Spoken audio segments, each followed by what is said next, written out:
山長水遠嚟到呢個新田，我為咩啊？就為咗佢咯，一部有57年車齡嘅 Benz S-Class 啊！試車先同你講啦。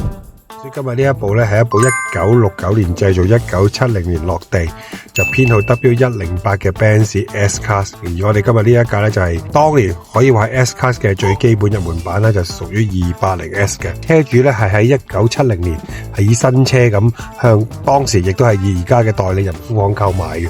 咁啊揸咗一段長時間，咁啊曾幾何時咧佢將架車咧帶過去澳洲，咁啊去到大概2000年咧亦都拎翻嚟香港再繼續使用咁。反而咧大叔係欣賞呢樣嘢，一部情懷車，如果你能夠日常使用咧係非常之好嘅。尤其是今日我呢部咧，剛才我哋試車嗰時咧一扭時，引擎係一撻即着嘅，係冇任何遲疑嘅。嗱，我個人最欣賞就係佢嗰個軚盤啦，一個好幼細，咁中間銀色響安嗰個設計咧係我覺得係好正。而家揸翻上去咧，嗰個質感啊、把持感都好好。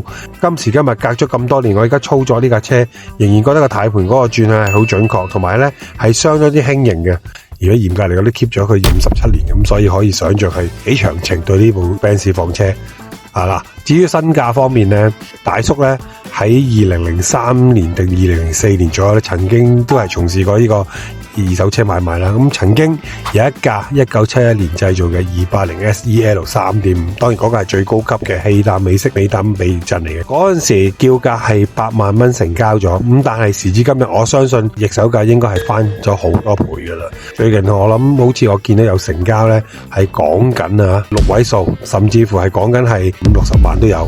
咁我估計下今時今日我見到呢一部280S，如果以佢嘅手數啊，可以追查到佢嘅歷史啊各樣嘢咧，我相信佢個身價都唔會話太低嘅。咁啊，今日好開心啦，有機會試到珍藏咗57年嘅 Benz S-Class 俾個測試，令我好開心地重溫翻我兒時嗰啲僆仔時候嗰啲回憶。